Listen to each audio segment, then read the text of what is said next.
Good afternoon, beautiful saint women, and welcome especially to you women if you've never watched any of my videos before.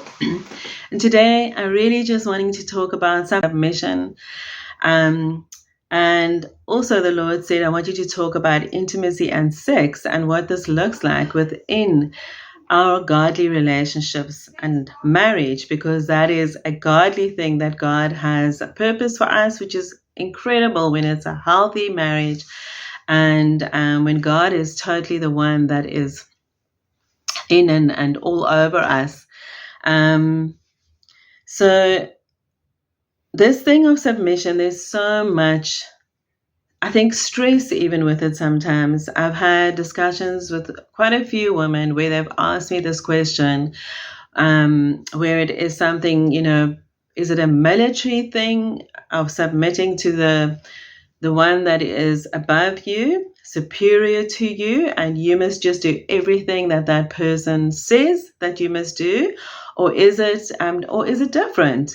The best thing I can do is to just take you back again to Genesis 1, where God speaks about the creation, how He created Adam, man and woman within Adam, humankind. Adam represented humankind.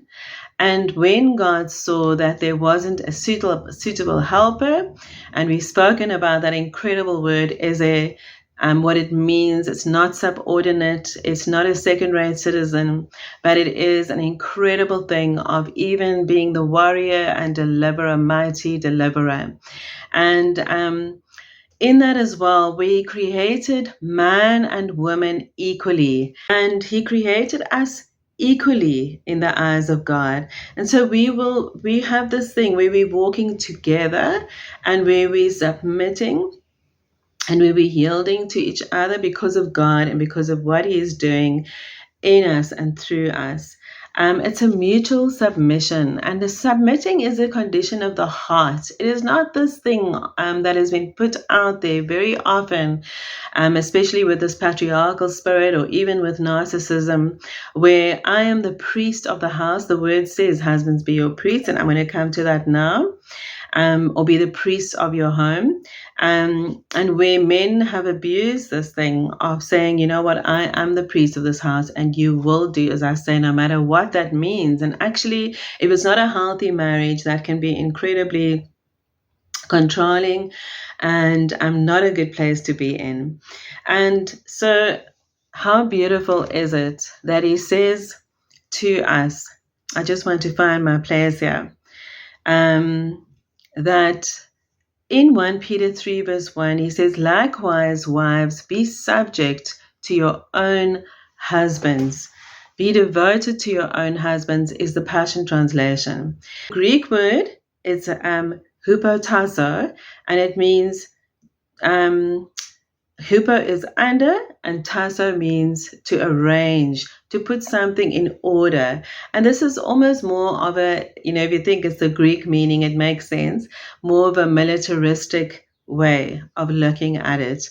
And this will apply to all relationships, especially starting off with this relationship with God that we have.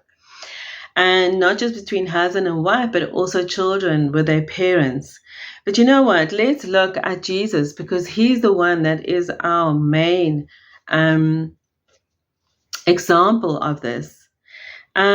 Jesus, who was God Himself, when He came to earth, actually chose to submit to Joseph and Mary as His parents, and then also to be submissive to God in the process that He was in. And He even said, I do only what I see my Father to do, which means that relationship even was one of respect and yielding to God in what He wanted Jesus to do, what He sent Him to do. So if Jesus Himself did this and God entrusted Him to Joseph and Mary as His parents, there already we can see the mutual respect and this type of relationship that there was. The Hebrew word for this word submit, the Hebrew word for submit actually means to serve, to bring near, to surrender. And this relationship that we have with our husbands and our husbands have with us, when God speaks about marriage in Ephesians 5, there's a whole lot of things that he goes through from verse 1, where it talks about how to live as being imitators of God, how to live walking in the light, how to live in relationships, because he was busy showing them, especially in that culture that they were living in. It was still that the goddess of Diana and the priestesses that were in and out of that were coming into the Acts church to hear about this Messiah and this gospel. And I've spoken about them many times, but it was a very different culture because of the way that they lived. Their bodies were oracles that the men used to hear their god, the goddess Diana. And so there was a lot of culture that was so embedded in those places, Ephesus, the Church of Corinth, and that whole time. So Paul was here teaching them again and saying, hey, this is what it looks like. This is how we live for God and how we do relationship with our Father God, and relationship with each other within the church and in marriage and also with children.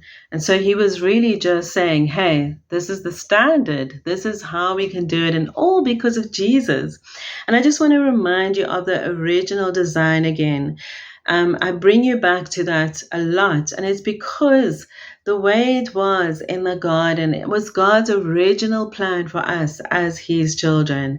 It was not meant to be this where sin came in, and now there's needed to be this restoration that Jesus made possible. And so because of Jesus, we can live like they lived in the garden.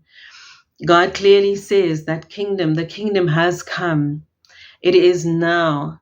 And so in our lives and through us, we can show people how to live kingdom. And you might say, but Tanya, what does this have to do with marriage and submitting to my husband? Well, I'm showing you the bigger picture, that it is way bigger.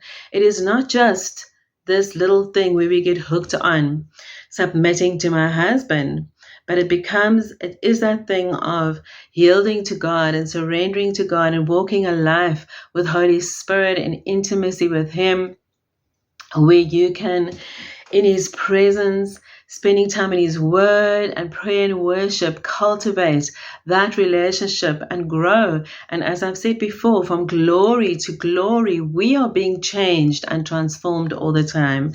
And so the same within our marriages, where as women, as wives, we can serve our husbands. But at the same time, where the word says, husbands, you will be the priests of your homes and you will lead your family well.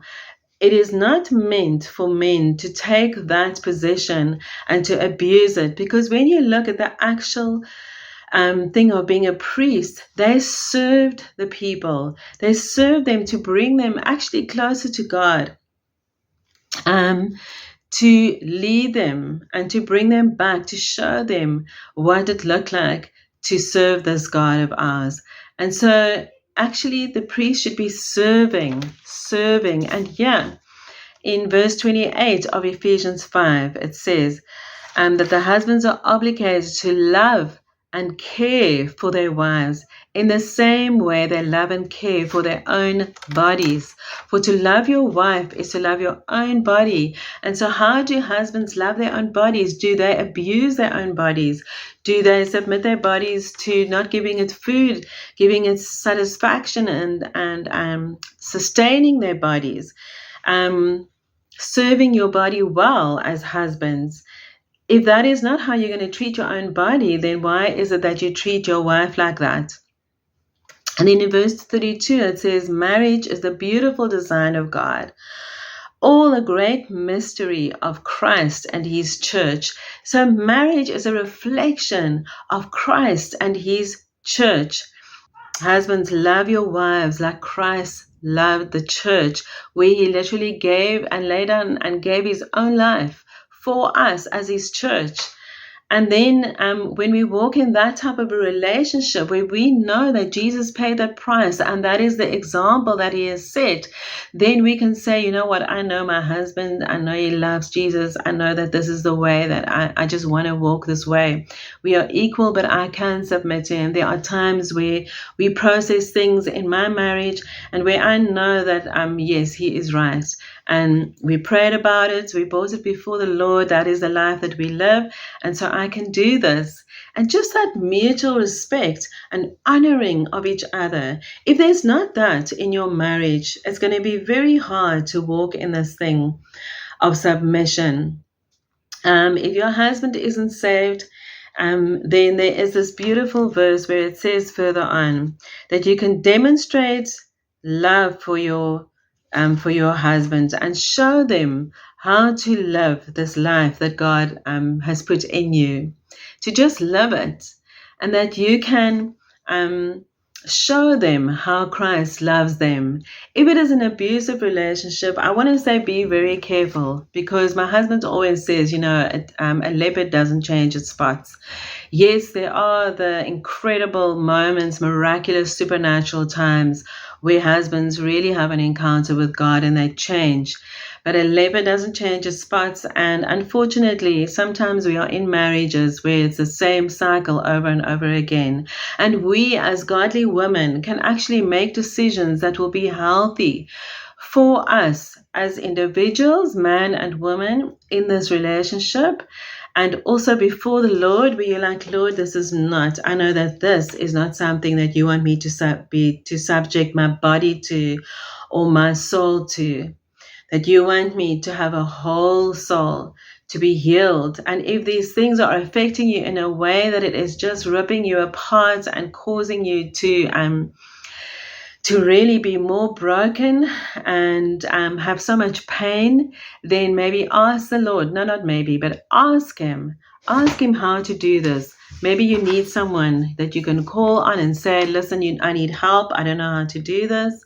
Do I need to leave? Do I need to get separated? Do I need to get divorced? There's so many questions that we can ask. I know that I have friends who have been in these type of relationships who are not in them anymore, and some where God has healed their marriages and he's done a new thing. And so I want to say, I'm not telling you today to divorce your husband, but I am trying to give you the bigger picture here of what it looks like. Out of reverence for Christ, in verse 21 of Ephesians 5, out of reverence for Christ, be supportive of each other in love. That is what he says here.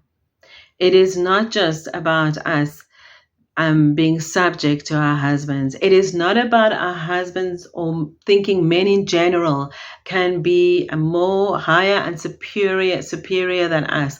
That is in a military way, and a marriage is not a military institution. It is instituted by God, as he just said here, to be an expression of God and his love for his church. And this is something that we can really meditate on for so long. It is about his bride, in Ephesians, about his church that is wanting through Paul for us to have a better understanding of what this looks like.